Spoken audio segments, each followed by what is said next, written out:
डोडो TV.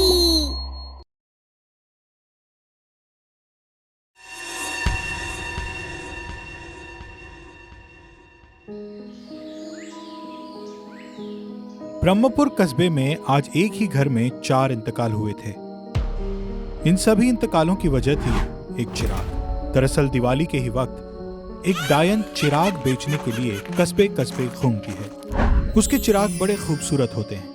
उन चिरागों की खूबसूरती देख कोई न कोई उसे खरीद ही लेता था। फिर वो चिराग जैसे ही कोई अपने घर ले जाकर रोशन करता, उसकी रोशन लौ से बाज चुड़ैलें बाहर निकलती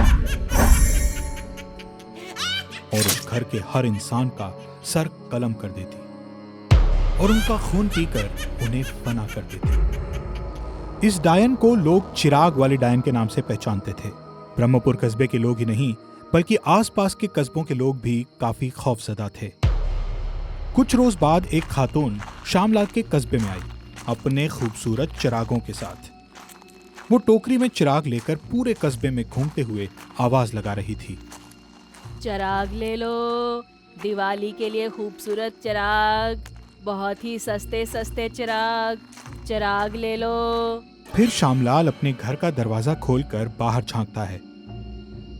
ओ चिराग वाली, मुझे भी देती जा। चिराग चिराग, यहाँ आना, मुझे लेने हैं कुछ चिराग।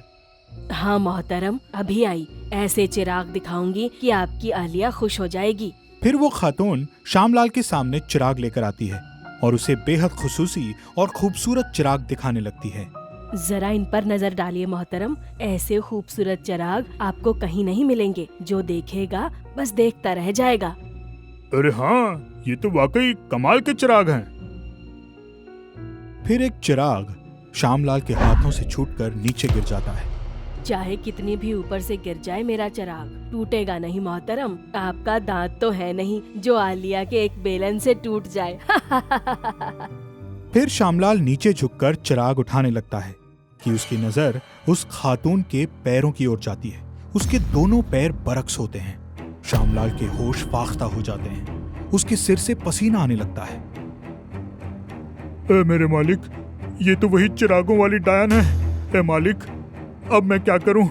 कैसे छुड़ाऊं इससे पीछा? मोहतरमा, अभी मुझे याद आया, मेरी बीवी कल ही काफी सारे चिराग घर ले आई है। क्या करूंगा ज्यादा चिराग लेकर?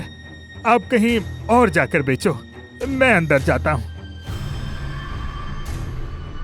शामलाल किसी तरह से चिरागों वाली डायन से पीछा छुड़ाकर अंदर दाखिल होने ही वाला था कि चुनांचे शामलाल की अहलिया वहां आ गई। आजकल दिन में भी नशे में रहते हैं क्या? मैंने कब कहा आपको कि मैंने दिवाली के लिए चिराग ले लिए हैं?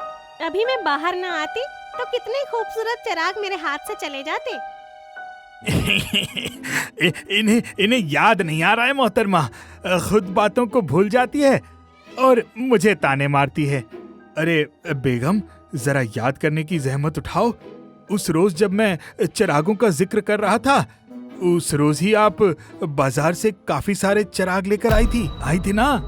कैसे अजीबोगरीब बातें कर रहे हैं। कब गई मैं बाजार और कब लेकर आई चिराग? आप क्यों चिरागों का जिक्र करने लगे? आपने पीना फिर से शुरू कर दिया है क्या? अरे बेगम, आप समझ क्यों नहीं रही हैं?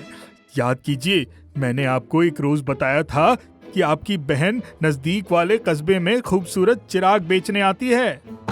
मेरी बहन चिराग बेचने? आपने आज सुबह ही नशा कर लिया है क्या? अरे डायन साहिबा, ये भी आपकी बहन ही है। डायन, इनके पैरों पर नजर डालो। या अल्लाह, मेरी तो जान हलक में आ गई। आपने बताया था। ऐ मेरे मालिक, मैं कैसे भूल गई? अब क्या करें?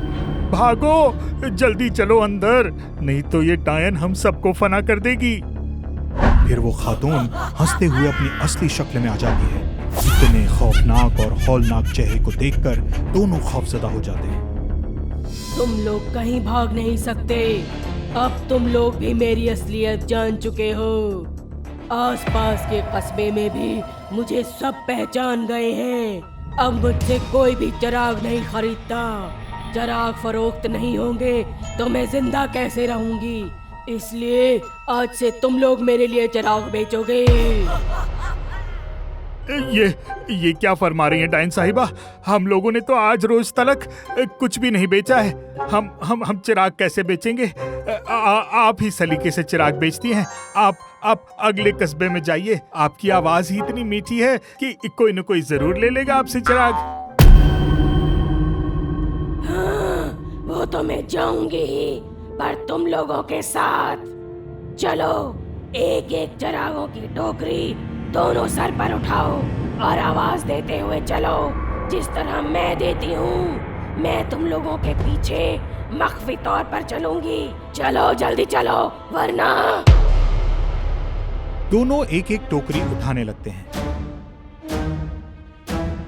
अरे मेरी अम्मा, डायन साहिबा, इतनी वजनी टोकरी मुझसे नहीं उठ सकेगी। दोनों टोकरी इन्हीं को दे दीजिए उठाने के लिए। वाह वाह, शातिर दिमाग। मैंने कहा था कि खा खा कर मोटी हो जा। पूरे दिन घर में बस सोई रहती है। डायन साहिबा, ये यहाँ तक कि बर्तन भी मुझसे ही साफ करवाती है। बर्तन भी मुझसे ही साफ करवाती है, तो कौन साफ करेगा? आपके वालिद की नौकर लगी हूँ क्या मैं? देखिए, मेरे वालिद पर मत जाइए, वरना मैं खैर मनाइएगा। क्या खैर मनाओ? फरमाइए तो। मैं जाऊंगी आपके वालिद पर, और आपके वालिद पर ही क्यों, आपकी वालिदा पर भी जाऊंगी, आपके दादा पर भी जाऊंगी, आपके पूरे खानदान पर जाऊंगी। देख रही है डायन साहिबा, इसे खामोश करवा लीजिए, वरना खैर नहीं, मैं कह देता हूँ।